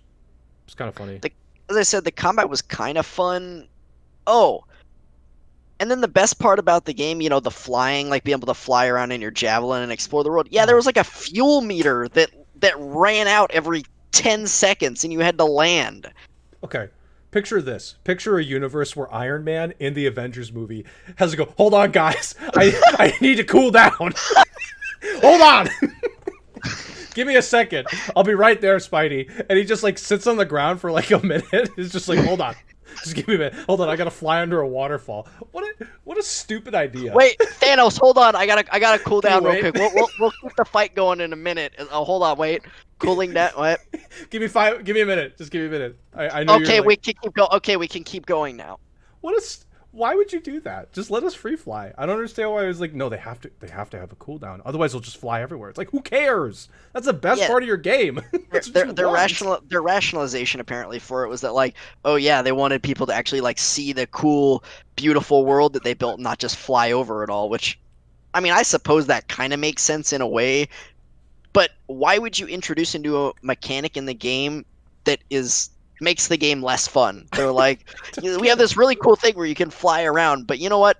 That's fun, so But we'll just insert a stupid and mechanic that makes it not fun. and I wish that the person that said that developer rationalized it to my face so I can go, you realize I have eyeballs, right? I can see. Like if they're blind, I'm sorry, but I can see. Like you have to go to the ground anyway to fight enemies. What do you mean they won't see the environment? What can you not right here? I have an eye. I can see. I'm good. Why oh my god. I'm going to get a headache from their from their Yeah, as I said, the moronic combat was ways. pretty fun. It's kind of similar to Mass Effect, honestly. You have like guns, and then you have a few powers that you can activate Yeah, it's depending on pretty what solid. what class of suit. But the biggest problem with this combat is what I like to call butt spawns. Um, so enemies would just randomly spawn out of like these portals that just appear, and you'd be like, all right, there's a portal there, we're gonna kill all the enemies that are spawning out of this portal, and then all of a sudden you die because you got shot in the back 16 times. You're like, oh, a portal spawned right behind me with no I, warning whatsoever, and I'm dead. I So, distinctly remember you yelling into the microphone one time well, when that happened. And you were just screaming. I was just like, well, yeah, Gabe, what are you doing, Gabe? Are you drunk? Like, what are you doing? well, Where I was the playing. spawn. I was playing the Storm Javelin, which is like the mage class, so it was Right. like it was the squish. I assume it was the squishiest javelin. So yeah, if I got butt spawned on, I was probably dead or very close Yeah. to. It was the javelin. The idea of the javelins though was pretty cool. Like there was the unique ones. There were 4 of them. There was the big one. There was like a more agile dagger based one. There was the mage, and then there was another more. I'm just gonna call it the Uh, soldier type. that was the Ranger. It's Yeah, called the Ranger. yeah, That one. yeah. I Yeah. mean, like the idea of having multiple javelins was solid. The combat was pretty solid, except for like the enemy spawning. I'm never a fan of huge bullet sponges, which this game had a couple of, but like everything else about it, like the environment looked good. I'll admit the environment looked pretty good. But it's just why would you why my dear developers, why do you do this to us? This like fortress hub. I've never been more angry walking around a hub before. I was just like, why am I running? Why am I not running? Can I please run? It took like 20 minutes to do a 5-minute mission. 20 minutes, fortress, 5 minutes. Horrible. Okay. I don't know. How much more do we want to like destroy this game? There's not that much else to say. We didn't even finish the game. Oh yeah, let's also not forget that I don't know, partway through the game, I don't know exactly how far. Not like the story was bad, Yeah. but partway through the game there was just like a fetch quest you Oh had God. to do. Oh. Because Oh because no. because because the game, I would guess because the game wasn't long enough and they needed to pad it out. They're like, yeah, just like go do a fetch quest, so whatever. It's just yeah. I think they put it in for padding. They really did put it in for padding. I think they even admitted that. And you're just like, are you kidding me? I couldn't believe it. I was like, you guys really sat down and said we should do this to extend the life of the game, to excuse of the playthrough. Like, are you kidding me? Yeah, that was really Oh yeah. egregious too. That was Yeah, because they egregious. know they're gonna get flamed by people like Angry Joe and probably other reviewers if the game is 4 hours. Yeah, they're You upset. know. But this fetch quest, they patched the fetch quest. It was even longer before. They made it slightly shorter. Anyway, it was terrible. Don't play it. Um, yeah. Apparently they are currently. I think the game you can still play it. I don't think really anybody is though, and except for the very hardcore of hardcore fans. But they are apparently currently working on a complete reboot of Anthem that we have no idea how long it's going to take. But Yeah, they're pretty much gonna have to remake the entire game, in my they opinion, need to. They in really order do. to make it redeemable. Because what they released is, Trash. yeah, It's it's trash. It trash. really is. And No, the, yeah, the the other thing is the mission variety in the game is awful. You fly to a point and you either like collect something or you shoot enemies that it's really bad. Yeah, it's really bad. that spawn from your butt. Um, so yeah, Notice how I didn't put spoilers up too, because it doesn't matter. You don't. It we didn't doesn't talk matter. about the story at all. Yeah, because Like you don't need. It's just like who I don't cares? I don't know Who anything about the cares? story. Okay, we're gonna shift gears. Anthem, you're bad. Okay, there's another studio on our title list. It says Visceral. I'm sorry, we talked Bioware for a while, but it's like Bioware is such an interesting one. We didn't even talk about Dragon Age. Dragon Age is like a really big series from Bioware. There's going to be another one. I still am tentatively excited about it. I hope we can save that for the next like Bioware episode. I don't know. Maybe we'll save it for like next week or something. Who knows? I do think Visceral is important. So Visceral Studios used to be called EA Redwood Shores, and then they actually became more of a official studio name. They had a couple games previously before the game known as Dead Space. I don't remember them very well. They were like They kind of like they made a medium. lot of licensed product. Yeah, Like they made some James Bond games. They made some other like movie license games. Nothing that not like a notable. new IP. Dead Space was a new IP for them. The story, I'm shortening it, and there's another great series. It's like called Death of a Game, and the title is Death of a Game Visceral Studios or like Dead Space or something. It's a really good series. Look it up on YouTube. Fantastic. Um, they talk about how the developers played Resident Evil 4, because at the time Resident Evil 4 was really popular. This was around 2008, right before 2008. It was a really popular series, so, or excuse me, singular game, and they were inspired by it to make a more sci-fi related horror game, which for me, I mean, we talked about it right at the beginning when we all met at college, and this game actually came out near Halloween, and it was great to play on Halloween. It was like it was a great sort of like interesting I, horror game to play. I feel like Yeah, go I ahead. feel like other than Super Smash Brothers, which is an obvious fun party game, this was the first game that we all really bonded over as a group in college. It Like we all like Yeah, someone, I forget who bought the game. Is I either did. you or I bought it. Nick. It Yeah, was I either, bought yeah, it. okay. So it was you. It was Otto who bought the game, and we just sat down as a group in the room that we used that we hung out in, Yeah, and we turned all the lights off at night, and we just we sat played down this and thing. played through. We traded off playing, and we played through Dead Space. Yeah, I'll admit I was kind of scared. The game it does have like a lot of jump scares, and it was really tense for me. I'll admit that. But I am generally not a horror person. I don't like horror movies, and I don't like horror games. I don't find being scared entertaining. I mm, don't enjoy it personally, but it was a cool game yeah, regardless. so Resident Evil 4, I feel like was a bit more. It was a bit less. It's a horror game, but it was a bit less scary. Like it wasn't necessarily scary. You just had like a lot of zombies and stuff like that. I've seen gameplay of it. Dead Space was more scary. It was more directed to be a horror game. It just happened to have the same mechanics as Resident Evil, which and they're really good. I mean, it's like if you're gonna copy something, copy that. It's really great. You've got an inventory system where you're trying to manage your I'm just gonna call it your backpack, and your beginning sequence of this game, and the Visceral Studios actually is really good with their PR. The trailers for this game, they decided for a trailer they're going to take Twinkle Twinkle Little Star and put the horror elements of the game on top of it, and it's really eerie to listen to. You should look. You guys should look this up. Really, it's like a great trailer. Visceral has great trailers. They have great PR. Somebody there did like an unbelievable job of promoting this game to the right audience. So they had this PR campaign. It worked for us, obviously. The main element of the story is you are an engineer called Isaac Clarke, and you are being tasked with with two other people to go to the USS Ishimura, and you're trying to like you got a distress signal there. They're asking for repairs, and you're there because you're the engineer. You're going to repair this thing. And again, it's important to know you're an engineer. You're not a soldier. You're just an engineer. You get to the ship. I'm not kidding. Within about 15 minutes, everything goes south. I mean, everything. You get separated and you're on your own, and that's where the game starts. You get separated, you're on your own, and you got to fight through these zombies. So that's the synopsis right now before spoilers. Anything else before we just jump right into spoilers?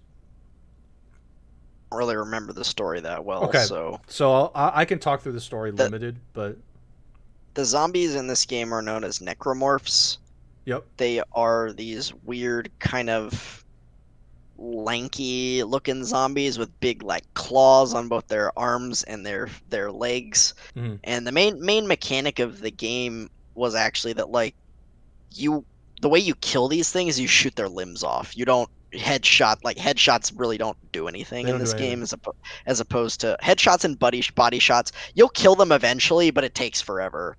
The Yep. main mechanic of the game is like shooting their limbs off, and you get an ability later in the game called kinesis, or maybe it's just telekinesis, I think where it's called you can kinesis. Yeah. it just kinesis, and you can take these limbs or other objects in the environment and lift them up with a telekinesis ability and like throw them at enemies or other objects in the environment like explosive Yeah. barrels and The stuff like that. So I that's don't. the main Yeah. mechanic of the gameplay, is you shoot off the zombies limbs to kill them. And Yep. also the another unique thing about this game is when you go into manage your inventory in this game, the game doesn't pause. No, you got to keep going.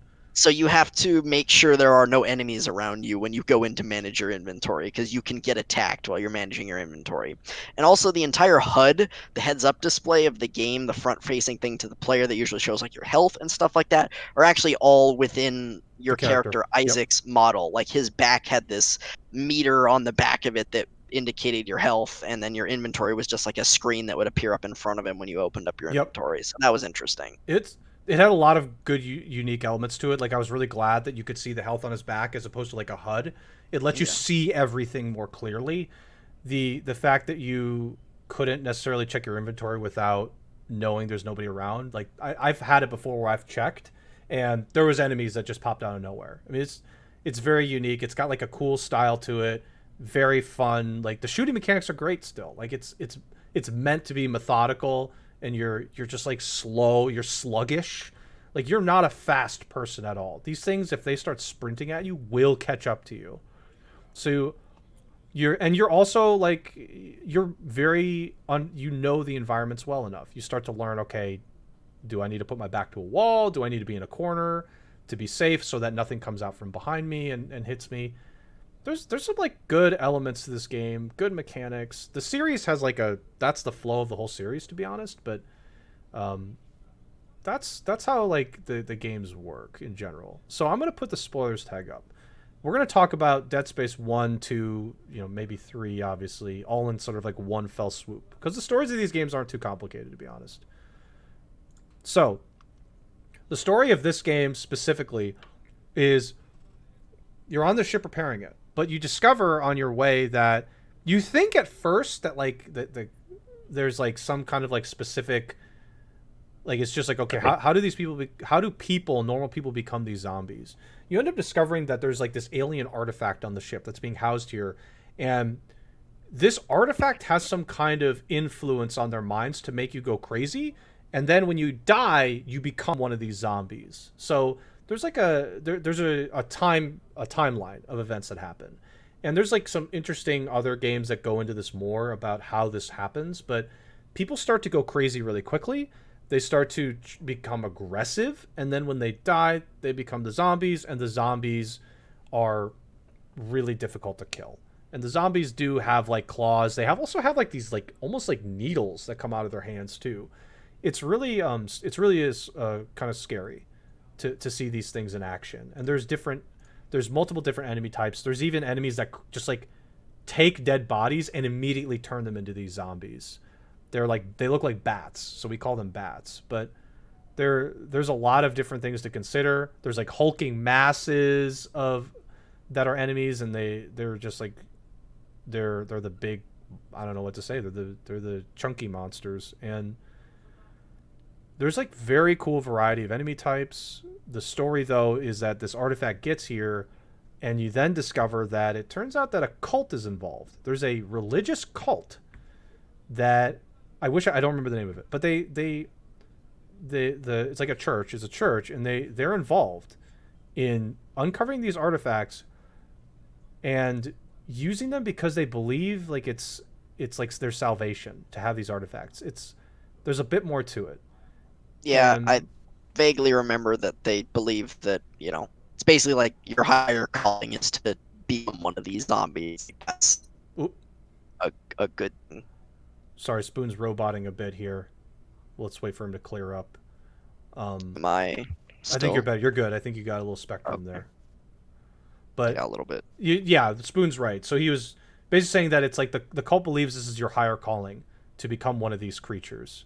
And there's even a character you meet. His name is Mercer. He like interacts with you a couple times and taunts you. He ends up turning himself into a zombie in near the end. He does this whole like ritual with himself, and he lets a creature turn him into a zombie, and it's a little, it's very creepy. You meet some other people too that are trying to like either help you or are, like Mercer's case, hurting you every step of the way. Um, that's pretty much the story, to be honest, of Dead Space 1. Dead Space 2 follows the same trajectory. I'm kind of going fast, so if you want to like chime in, Spoon, feel free. But I don't, as I said, I yeah, don't remember the story so very I'm well. going to try and unpack Dead Space 2. Dead Space 3 was a little bit more complicated. I don't know much about that one. The Dead Space 3 culminated in you fight the moon, and I'm not kidding. Uh, so Dead Space 2, you get stuck on a space colony. It's a mass. It's like a city. You get stuck on a city this time. So that before you were on a ship and you were stuck with these zombies, the ship had like 1,000 people on it. Now you're stuck on a space colony, and you don't even know how many people are on this thing. You wake up in a psychiatric ward, and again, within like a minute, everything goes south. You have to run away from these zombies, and you start to piece together exactly what happened, which is they actually used you this time to help build a new artifact because you had been exposed to the artifact enough where you knew how to build it. So they actually used you to build it. That's like the ending of the game. You figure this out, but you're again piecing together what's happening. You're trying to figure out how to escape while also destroying this new artifact. You meet a couple more people on the way.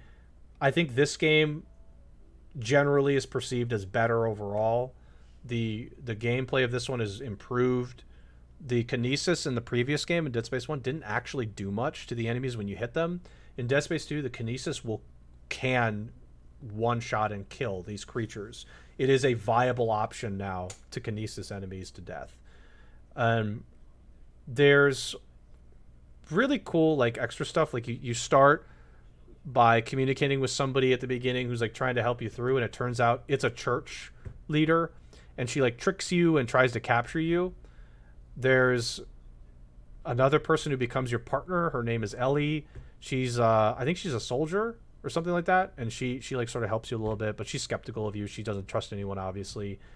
And then eventually it culminates where you have to like go into the military district because you discover that the space station kept the USS Ishimura, the spaceship, intact. And you have to go through the ship again, and it's really scary. This is like a really scary sequence of the game, going through the ship again, because it turns out they're trying to clean it up.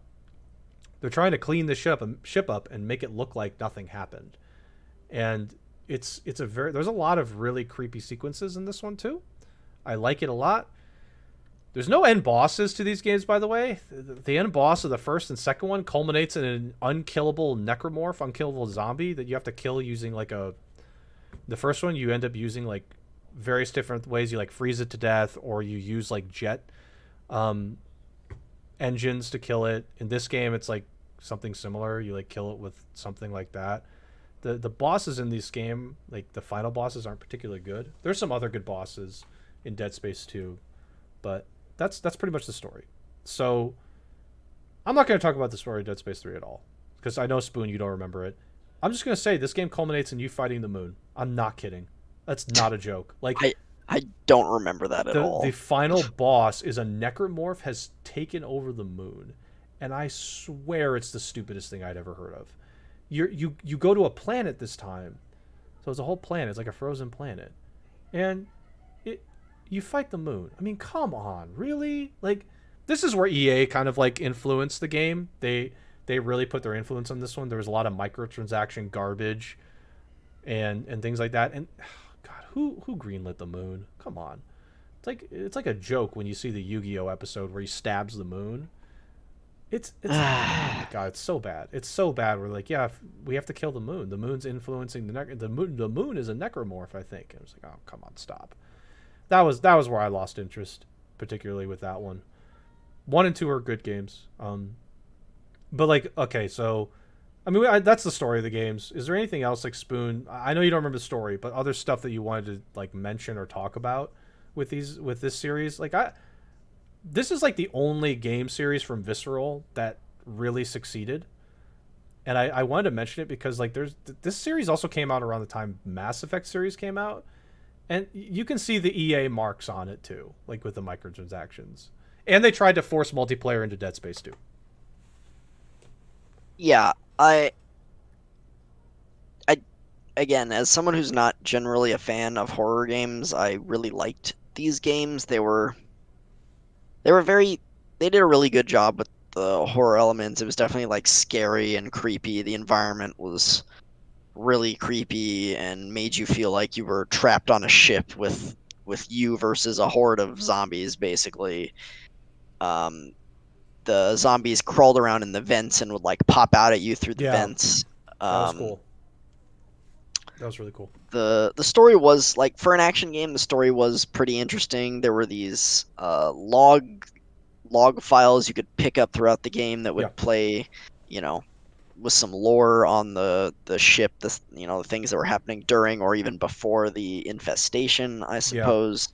The gameplay was quite fun, pretty standard horror game, third person shooter, works kind of like Resident Evil 4 third person shooter. Again, you want to shoot off the limbs of the necromorphs. That's the easiest way to kill them. You get the abilities like kinesis, and you get an ability called stasis, which allows you to freeze some enemies in a small area in place for some time. But those are kinesis is unlimited, but stasis is a very limited resource. Yes. And then, of course, being a horror game, resource management is very important. Ammunition is limited, your stasis is limited, your health is limited. You have to find health packs and use them sparingly. Um, and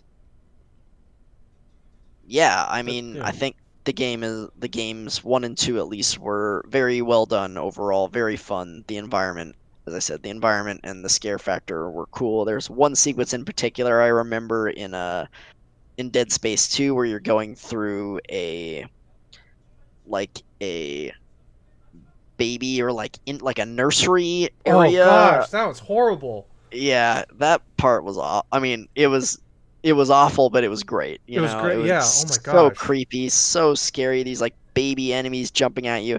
You hear like the sort of, it wasn't twinkle twinkle, but the sounds of like the ding ding ding There ding, was like even kind of baby toys and like you even hear sounds. like And people screaming in the rooms and the yeah, babies crying. You're just like, are the babies attacking her? Like, what's going on?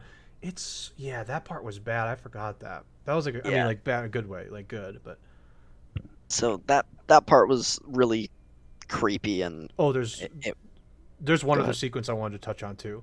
Dead Space 2 had another great sequence where you before there's like usually like background music. It's like the scary like music to try and promote jump scares. There's a part in the game where you enter a church and there's no sound. They just cut off all the sound once you enter this church. And I'm not kidding. There's nothing. You just get your footsteps, and that's it. No background music, no nothing. So you're entering this church. It's this big thing too. It's huge, and you take a. You're just like, it's so creepy. I remember this part too because I'm thinking, okay, where's the music? Where did everything go? There's some really good set piece parts to these games that really stood out. Like Spoon said, like the nursery one was, oh my gosh, that was scary. Yeah, just the atmosphere, the ambiance that they do with the feel of the game, the music, the sound effects. They did a really good job with these games, Yeah, making it feel like really creepy, really scary in the right ways. Um, and again, for 1 and 2, they're fun games. They not only the environment, and again, for an action game story, I find the story pretty interesting. I just don't remember it that well because it's been a while. mm, Um, but yeah, I recommend Dead Space 1 and 2 very for highly, sure. to be Yeah, honest. Dead Space 3, on the other hand, they EA'd it. yeah, they ate it. They um they just streamlined everything. It wasn't scary anymore. They shoehorned in co-op, and the co-op was pretty fun actually. Otto and I played it together when the Yeah, it game was all right. came out. Yeah, it was all right. Um, But and was yeah. there was a competitive multiplayer mode too, Oh maybe? God, no! I think they gave up after Dead Space 2. Dead Space 2 had a multiplayer. It was like Left 4 Dead, Oh, Dead Space 2 did. Okay, not and it 3. yeah, Dead Space 2 had a Left 4 Dead style multiplayer, which by the way, it was okay. It wasn't great, not Left 4 Dead, of course, but it was actually pretty Yeah. solid. I played some of it. It's okay. You know, it had like yeah. I mean, it wasn't. I wouldn't play the game for that, but Yeah, so with Dead Space 1 and 2, 2 with the exception of the multiplayer, I completely forgot that the multiplayer was in Dead Space 2. Um, it felt like Visceral was in charge, and EA did not have their grubby hands on the game. Dead Space 3, it just, again, kind of like Mass Effect 3 and Andromeda, it just reeks yeah, of it's EA with, it's not really a horror game anymore. It's just not scary at all. There's there was co-op, which again, as I said, was pretty fun, but it wasn't really necessary. It It also just didn't removes really. the horror. It just like removes Yeah, the horror. the game's not scary at all. It's pretty much just a third-person action game at this point with weird monsters. You fight the moon apparently, which I Oh don't god, remember at all. it's so Um, dumb. It's so stupid. and there was there was this cool system in the game where you had to like customize your guns. I don't remember exactly how it worked, but they probably tied They microtransactions did into it, and crafting. I don't It was remember. crafting Yeah, materials. You sent a bot to get crafting materials. You could buy the crafting materials, or you could buy more bots. It was stupid. It was an idiotic choice, but somebody wanted to make a few extra bucks. yeah. So Dead Space 3 just reeks of EA. They're like, oh man, this series is like marginally popular among, the sect of people who like it. Well, let's just make it not scary. They'll still call it Dead Space 3, but we're just gonna mass market it. We're gonna be like, all right, we're gonna take this series that some people like, and we're just gonna turn it into a third person action game, and it's not gonna be scary anymore, and we're just gonna make it much more marketable and much more lucrative, so more people buy it. I don't know how well Dead Space 3 sold, to Not be well, honest. not well enough. That's for sure. Yeah, not well I'm sure it enough, sold a couple million copies, which is fantastic. probably Again, for a like game like that. Yeah, the Dead Space games sold like a couple million copies each. I don't know how many, but it was a good number. Like these games probably made in just like straight up revenue. If you're let's say they sold, I think they sold like 3 to 4 million copies, maybe more. I mean that's like a good chunk of cash. That's a lot for a especially for a horror game. game. Yeah, a game like that is pretty niche, to be honest, for being a Yeah, horror game. that's like even if you Um, sell 4 million copies, that's like just net money coming in for $60 is $240 million. so yeah, If I'm as I doing the said, math right. yeah, Dead Space 3 just had EA's money grubbing hands all over it. It didn't feel like Visceral had much control of this game whatsoever. You know, EA decreed the microtransactions and the co-op and removing the horror elements and just making the game much more marketable in general. And as we said, like it's still kind of a fun game, but Yeah, it's not really Dead Space anymore. It it's just wasn't a the same. it's an action game. It felt like what Resident Evil 5 turned into. It was Yeah, like more action. 5 and 6. It's it's still a solid game if you're just like kind of into the series and you like that gameplay style. It's still solid, but it's not a horror game at all. They just removed all of that. And it's so silly. It's such a silly game.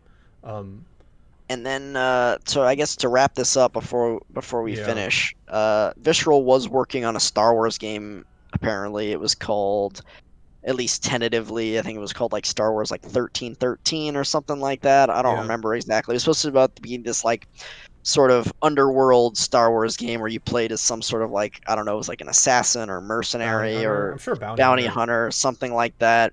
It sounded really cool from the concept. Again, we didn't know a lot about it. We never saw gameplay for it. We just had like a concept art and they talked about it a little bit. And then the game was in development for I don't know how long, a few years, I guess. And then EA just canceled it and They shut just killed shut it. the studio and shut the studio down. Visceral did actually develop a Battlefield game after Dead Space called Battlefield Hardline that people did not like. Yeah, and they Um, also tried to oh, make wait. a game called Dante's Inferno.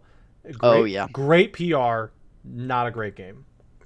yeah, So, and it's just like I feel bad for that studio because they had this game that if EA didn't like sort of influence Dead Space, that series could have been even better. There were some like spin-offs to the series. There was an on-rail shooter that came out for the Wii that was yep, okay. It has some like cool movies and like comics regarding like it had a really interesting lore to it, which is again like it's surprising for a horror game. So that's why I think like part of the reason why I felt in particular there was this strong connection to talk about both is because like Visceral had this thing like very much like Bioware. It was I don't want to say it was like incredibly unique, but it had this game series in Dead Space. It had this really positive trajectory.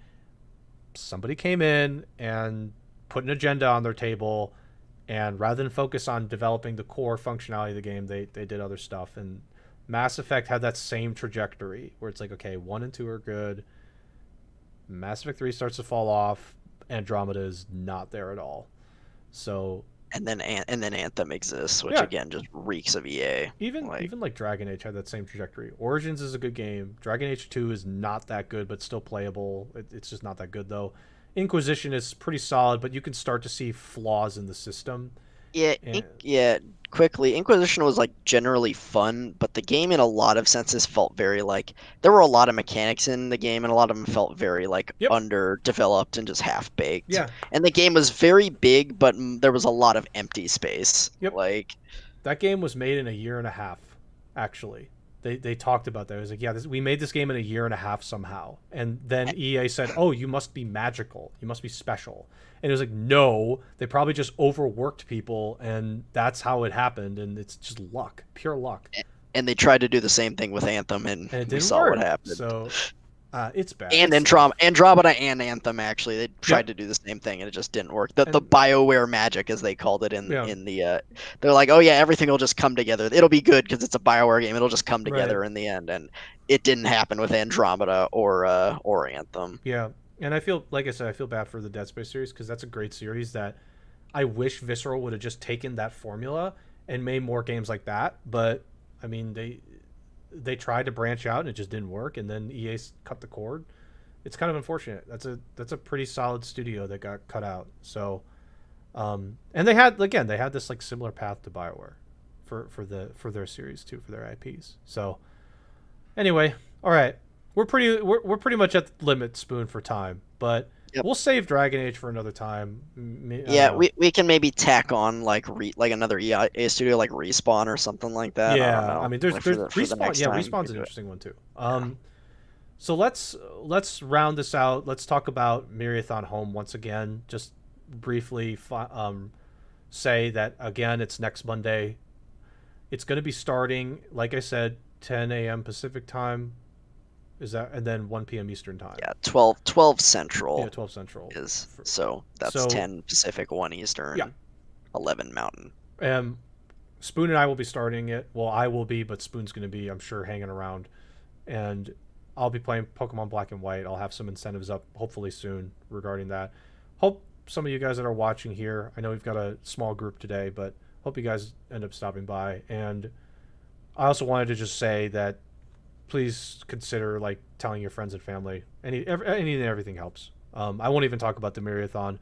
Excuse me, the Myriacast stuff for next week. I'll save that for another time. But this is this is kind of important for us for next week. We're getting things finalized. Be sure to follow the Myriathon Twitter, especially for those updates. We are updating some of our artwork. Like for example, the Myriathon logo actually got an update, and some of our artwork did get updated for Myriathon Home. So follow the Myriathon Twitter, and feel free, please like and retweet some of those tweets to help out, because I think the artwork is really good for Myriathon Home and the logo in particular. Mhm. I think lastly, I'm going to sell obviously us individually out, unless Spoon, did you want to add anything? I want to make sure you wanted to add anything to that. Um, I don't think so. Okay. Yeah, like I know there's a lot of different fundraising going on for COVID right now with I don't know if Games Done Quick has done anything, but no, ESA was doing a thing like this past weekend. There's been a lot of other fundraising efforts for both COVID and the current crisis going on with like Black Lives Matter and the other organizations that are supporting that.